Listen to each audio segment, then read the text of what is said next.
Hello, friends. A very warm welcome. And here we are taking up general studies perspective, but with the optional paper. And the idea would be to go through political science and international relations paper two. The first question says that discuss the main limitations of comparative methods to the study of political science. It is just asking main limitations. So the first we are talking comparative method is the study of political science is for using best model, understanding of culture and institution as it can so that it can be found it can be based for betterment of subject as a whole. And it is also talking about and political, economic, or political sociological approach and main limitations of comparative methods. And when we speak about, then it is over quantification leads to data collection and time consuming of theorists. Slowly, it is becoming closer to economics and sociology, so learning behind the essence of subject. The theories of comparative politics are Eurocentric and is not including Asian values. Or they are lagging, one can say, but not exactly. Comparative is beneficial when normative values is drawn from it. Value neutral political silence have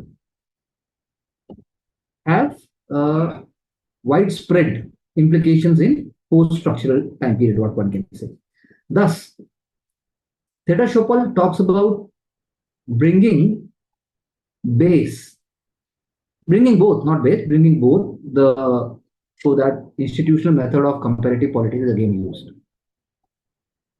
Further, value-based comparative analysis will lead to dilemma of justice in society. Okay, this is quite point. For example, Ramesh Thakur wrote on globalization and its effect on nation. Definitely limitations have been spoken about, but this is paper 2. So we could have brought one or two major illustration of comparative method, what it speaks about. And through that illustration, if one can say that this is the limitation for the Eurocentric and then over data analysis and so on and so forth. But later on, it is bringing more flow. What are the main challenges faced by developing countries in the era of globalization? A very good question. Era of globalization is free movement of ideas, people, goods to achieve seamless and interconnected world. Main challenges faced by developing countries. So directly again, if I go back to question again, the question is actually asking to ask not, it is not asking anything, it is only just asking what are the main challenges. So era of globalization, an ever evolving phenomena or process. So challenges are also evolving. So challenges are also not static as such. So in A.G. Frank dependence theory, developing countries still dependent on finance technology on developed country. This leads to underdevelopment. For example, IPR laws. I think fair enough. Then Maidal theory of soft state focuses on incapacity of developing countries to enforce strict law and order, causing instability in society. So structural reform, it is giving an example.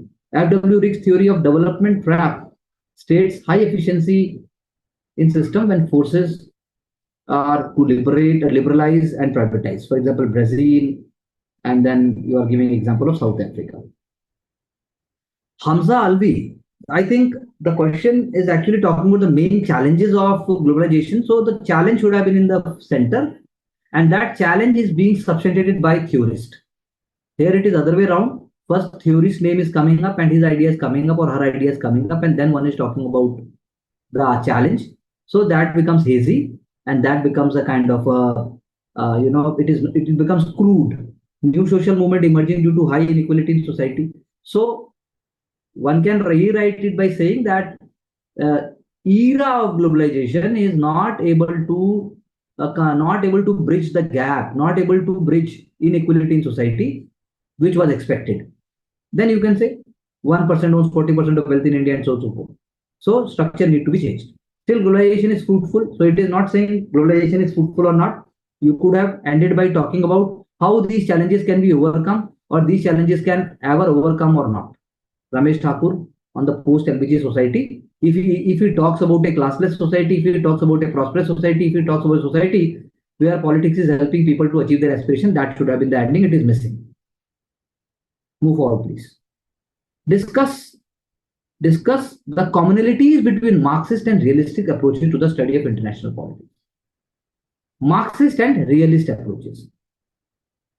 Commonalities it is asking. So the beginning can be that there are different political theories which have certain common features or common points which help in actually understanding of international or even regional political scenario better. It is in this context there are certain similarities and commonalities between Marxist and realist approaches. So you are first writing upon what it focuses upon: structural Frankfurt, neo-Marxist Frankfurt on the basis of theory of alienation by Marx, whereas realist international relation approach is based on the condition that world is anarchist and every nation is forced to adopt national interest, that is neorealism, and further the basic behavior of nation is just like human for power maximizing and security maximizing. So the commonalities, now you are coming to that. Marxist, it is worker representation, the core philosophical approach of that. It is to adopt the realistic sense to more exploitation. It is understanding more exploitation by the capitalists.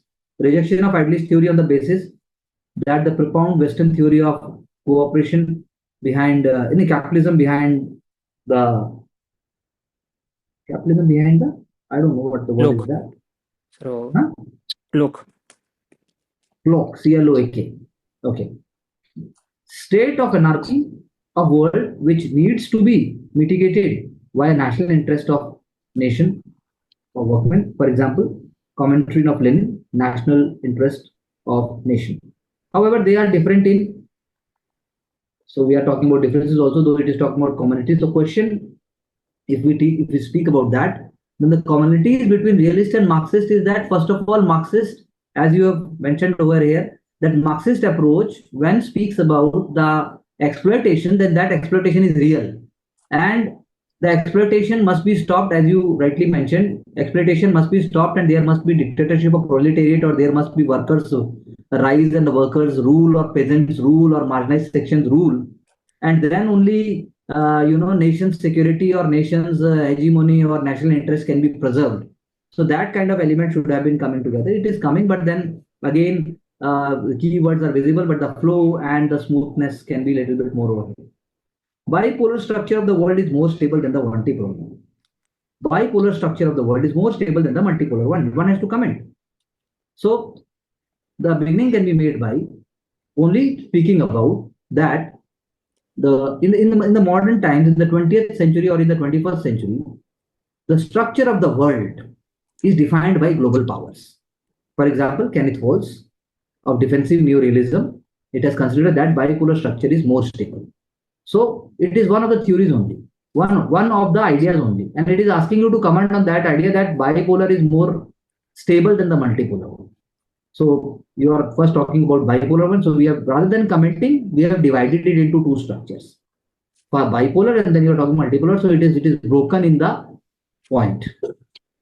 Both have hegemonic stability within their sphere of influence. Their national interests align with the realist theory of IR rather than democratic intervention of idealist theory. Idea on the basis of collective security, although in reality, afterwards, Second World War, no World War took place, but still there were several proxy wars which stabilized the region. Korean War, Vietnam War, Gulf War, Balkan War. This led to the criticism of bipolar structure by the liberal internationalists on the basis that bipolar hegemony have peace in their home, but anarchy surrounding their home. So these ideas should have come in the beginning. That both bipolar and both multipolar structures have their own essence and have their own deficiencies. So within bipolar and multipolar, if certain core governance principles are adhered to, then it is possible that more stability will be there. One cannot believe, it will be naive to believe that whether bipolar or whether multipolar, both the structure can really bring any kind of structural peace or any kind of stability. So according to them, multipolar world with strong institutional measures should be there. Regional power leads to regionalistic of security, and then you're talking about SEO and so forth. Complex interdependence theory is more suitable in context of war, for example. Diffuse war. A diffuse war, but then it is talking about which is you have to comment on the stability of bipolar or multipolar. So stability is the key aspect over here, which is missing in that sense. You are dividing it and talking about bipolar, and then you're talking about multipolar, and then obviously essence is coming up, but then it can be more smooth and it can be more clear with confidence. National interest is an essentially contested concept. National interest, according to Hans Morgenthau, is evolving thing. Some areas are core areas where others are an evolving domain. For example, USA, long term of being superpower, long term interest. USA containment of communism, short term interest. It is more flow, more clarity is there. Nationality is determined by geography, economy, Indian Ocean, economy, India's largest partner, strategy, Russia, China. In turn, or it gets impacted or affected by the political or political sciences approach. For example, India-Pak relationship over the years. Okay, it gets affected by history, culture, custom. Sometimes politics overpowers the national interest of a nation. For example, CPI Marxist support China in 1962 war.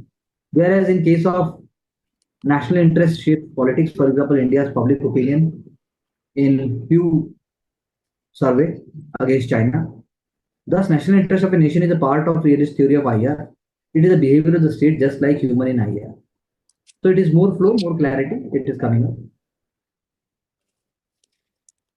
Peaceful coexistence remains the cornerstone of India's foreign policy. Peaceful coexistence.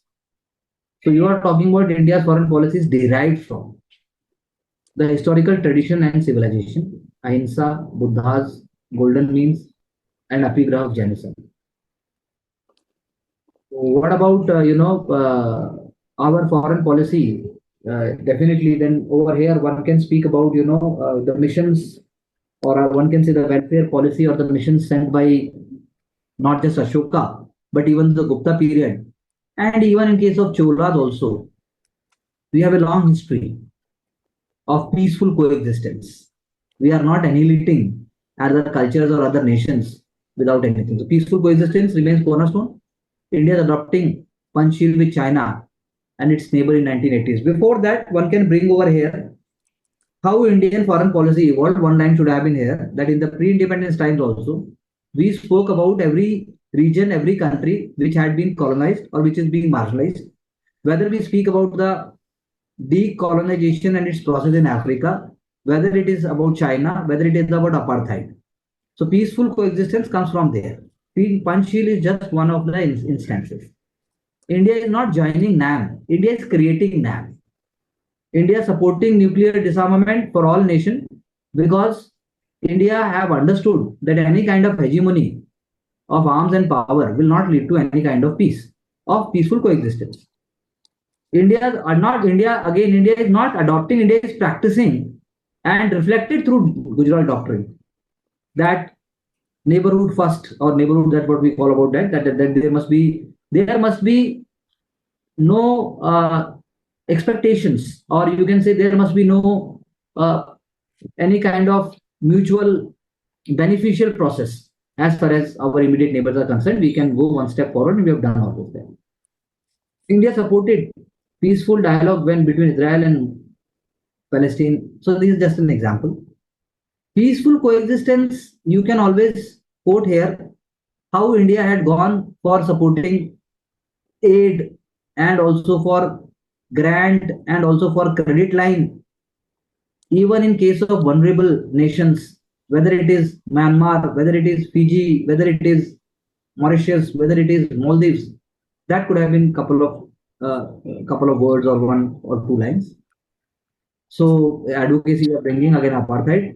So democratic intervention in Bangladesh. So peaceful coexistence, very true. You are bringing no first use policy and so forth. No, peaceful coexistence can be derived and can be curated better. Discuss the ways and means to realize greater economic cooperation among the member states of South Asia. South Asia is world least integrated region. Ways and means it is asking greater economic cooperation. According to ORF study, SARC, to increase economic cooperation, liberal international approach, for example, use of FTA under SARC. C. Rajamohan focused upon functional approach between the countries, India, Maldives. Complex interdependence. So first of all, one para should be attributed after the first paragraph that greater economic cooperation is need of the hour among the South Asian countries, where core issues must be taken into account. For example, all nations must stand for peace and no proxy wars or terrorism. That will be the first step towards enhancing economic cooperation. So that must be addressed first. Then only you can talk about economic cooperation. Just by talking about liberal international approach, but how why it is not coming into picture, where it is there, where it is missing here. Even in functional approach also. Between India and Maldives is fine, but why not with Nepal? Why not with Bangladesh? Why not with like with Bhutan? We are doing so. So we have to address the core point. Greater economic cooperation is possible when more trust and more mutual understanding is there. Complex interdependence, as you are saying. Nepal hydro electric agreement, track 2-3 diplomacy through ICCR efforts for strengthening project and people contact. We have done that. So you have the great trust, and at the same time, India's alertness and also its ability to understand and being tolerant. R&D and track 1.5 diplomacy for finding avenues of collaboration and integration of interest. SARC University, India's scholarship program, that's fine. So one layer more can be there. SARC needs to be revived, so that's fine. But then the complete picture is not coming up. Complete picture is missing. One can draw a map, also a kind of a diagrammatic approach where South Asia can be shown. Steps to realize hydro cooperation between India and Bangladesh. Hydro cooperation. So steps we are talking about: Tista River, Brahmaputra River, eco-sensitive zone and delta. Steps required is data sharing and geopolitical sharing. That is already there, but then it should be done on more cooperative and more broader basis. Forum for talks. So there must be more delegations coming to India and from India. And these delegations must be on the institutional level. Inclusion of third party for effectiveness. We would not appreciate that. We have done and bleeded so much. So other countries cannot just keep on shouting and telling that behave equally with us. Keeping in our mind our own national interest, we have done our best and we have been doing our best. So third party is not required as far as India Bangladesh is concerned. Our expertise and our talent and our institutional infrastructure is more than sufficient to create a blueprint for giving Bangladesh a future lead. That if it works along with us, then what kind of mutual benefits can be there? And also, if you want to bring something more, then you can bring even, for example, the great huge biodiversity which is there, without taking into account that fragile biodiversity and the livelihoods of people and the downstream rivers which are flooding and affecting livelihoods and population. Without that, no hydro cooperation can be possible. So this is a superficial idea in one sense. Explain the significance of basic exchange and cooperation agreement for US and for Indo-US strategic relations. Basic exchange and cooperation agreement, strategic alignment, Indo-Pacific, trade, commerce, security, defense, containment of China. Security agreement like BECS, significant. India has huge potential for developing Western standard underground program or TOT. Integration of theater command, exercise affecting through intelligence sharing and collaboration. Malabar exercise and prosperity guardian is as an example. Together with other agreements like LIMUA and COMCASA, India will be able to jointly use airbase in Indian Ocean. For what purpose? That is very important to write. This will increase energy between the nations. Operational cost working for USA will decrease due to its maintenance dockyard in Indian Ocean region. Indo-Pacific Joint Portal through Quad will be ensure that trade route of free and open Indo-Pacific will be maintained. Thus, Raja Mohan has termed Indo-US relationship as evolving relationship beyond democracy and commerce. So yes, definitely, but you must be bringing that at the same time. Why India have signed such agreement? India had signed such agreement by keeping into account our strategic and long-term partnership with even Russia and what kind of geostrategic challenges we face, not only just with China, but with the rest of the world and our own growth. Keeping on all those minds, we have done that. So you should have brought that also. Role of public diplomacy in enhancement of India's global standing. Public diplomacy, track 2 and 3, think tank, ORF, media diplomacy, parliament, EU parliament in post Article 370, track 1.5, G20, BRICS, people to people contact, for example, FMR, e-diplomacy, X, Facebook, YouTube. Public diplomacy is equal to soft power, which needs to be managed so that enhancement of India's global standing. Rather than enhancement, it is actually helping to bring the real, true, and the comprehensive phase of Indian foreign policy, which had been in the making for so long. This requires India to be smart power, or you can always say that India is on the way to become a smart power because of public diplomacy. Parliament from Parliament forum visits, LOP visit in UK, USA, increase deliberation of strategic vision of nation. So you can say Commonwealth of Nations, India's democratic tradition. We are holding. That's why we are holding continuous. There is a continuous conference and think tank and deliberation and so forth. Think tank, Russian dialogue, Raisina dialogue helps in public policy. So Raisina dialogue is an outcome of that. It is an incubation. It is an incubating cell. It is an incubation. It's a kind of a cell. It is a kind of a institution or equipment, whatever you want to say.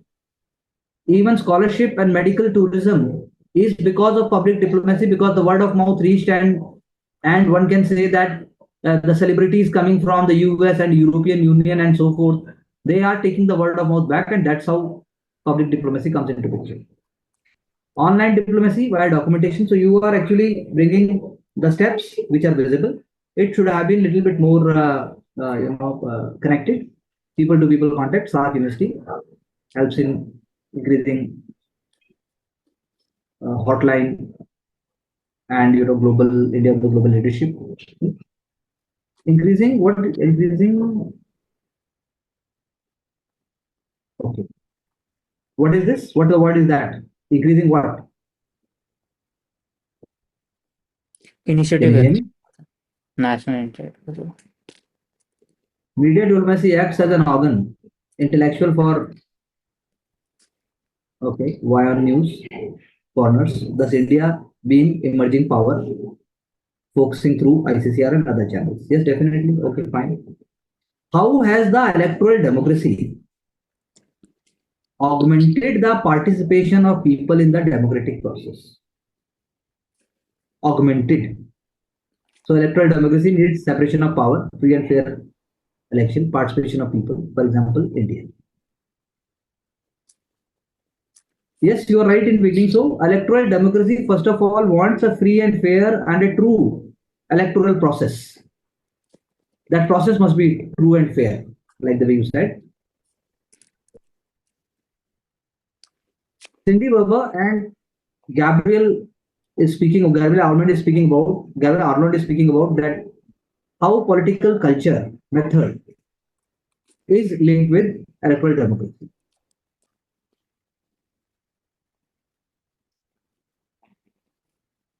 Parochial citizen leads to what?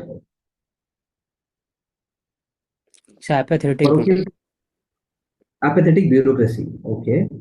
Subject culture impacts the non-adherence of due process. Participant culture makes the government more accountable. And the question is saying how electoral democracy is augmenting the people's participation or citizen participation. So ideal citizen culture should be parochial for non-necessary politics, subject for national security, participant culture for daily lives, daily lives. Okay, taking example of India and USA, electoral democracy make people participate in elections frequently, both at the local, state, and the national level. This lead to use of available choice or use of choice for governance. Even in cities, even the elites in political parties, according to uh, Robert Michel's iron law of oligarchy, is that at least accountable to demand and trend towards the change. Use of modern technology in political communication theory uh, leads to deliberative attitude, whereas leader and votes over the four issues. Abortion in USA, and we can say that reservation in India, they are the examples. Separation of power between judiciary, legislative, and executive makes election commissioner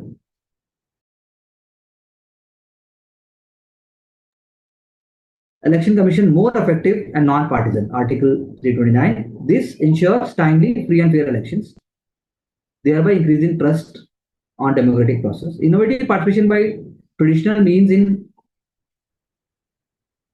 in a pessimistic society Charismatic. like charismatic society like Jan Sabha, Khap Panchayat ensure that people are aware of democratic process.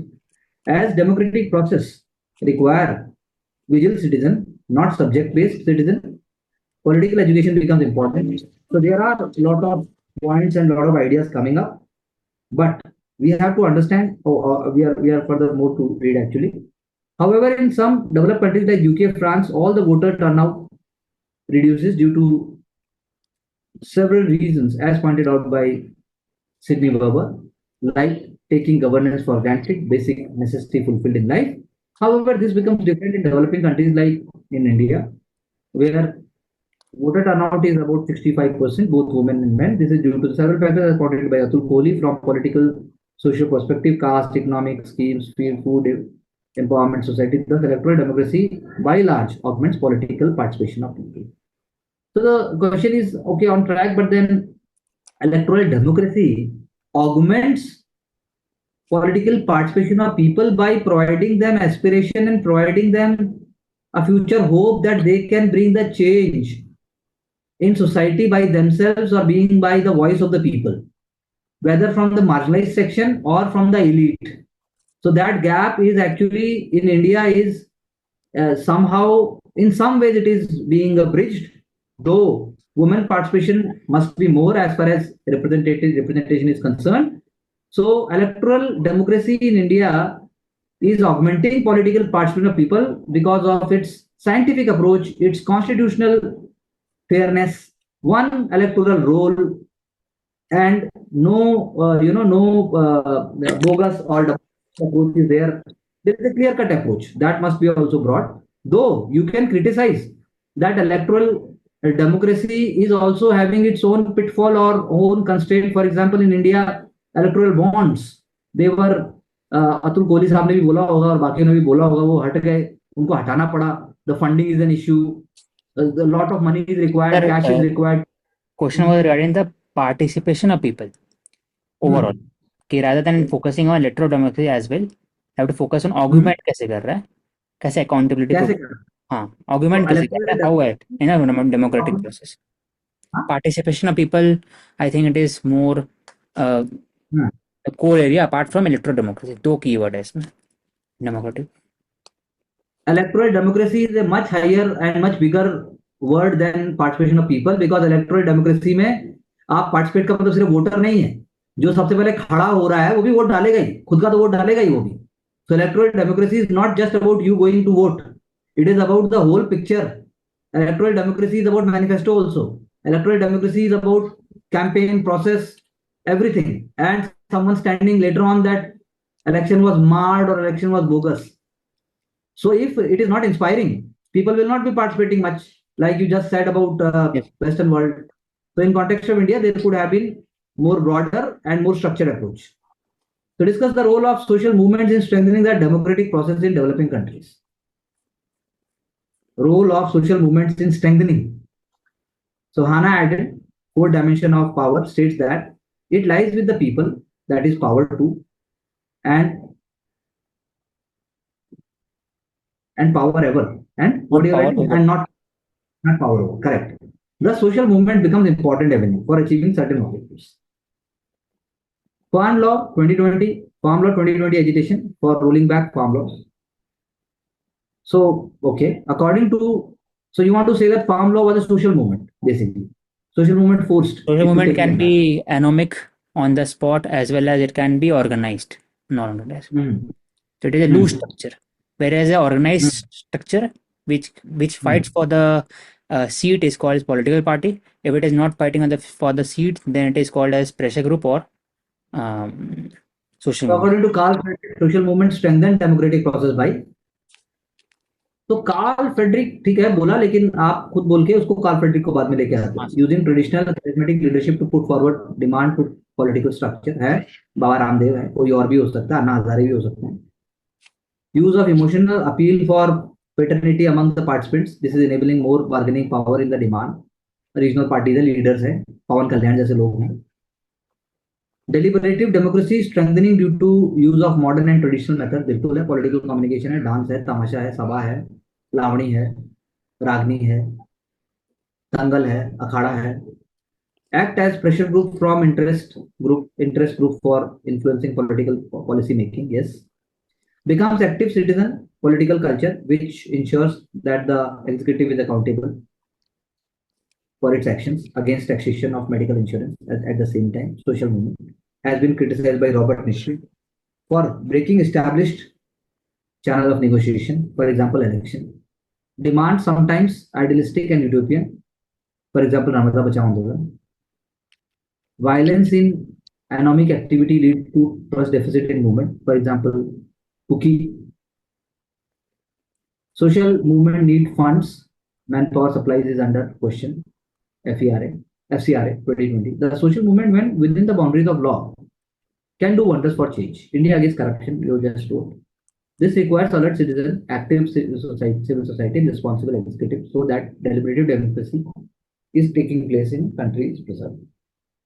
So it could have been a little bit more broader, because if you talk about social movement, then the parochial ideas of Hindu culture, parochial caste-based casteism, that is also a social movement, which led to the rise of Dravidian movement in politics. And then Panther Party in Maharashtra and Western India, that is also another example. And then Bahujan Samaj. They had actually very important, they should not be missed when you talk about democratic process in developing society. India is a developing society, backward and marginalized sections, the lower caste, the untouchables, which must be completely abolished, as our Article 17 also talks about abolition of untouchability. That actually led to the rise of a movement or certain movements, and then it expressed itself through the electoral process, and it strengthened democratic process by bringing their ideas into power and thereby making a difference. So those ideas are missing. Describe the composition of ICJ. Discuss its voluntary jurisdiction.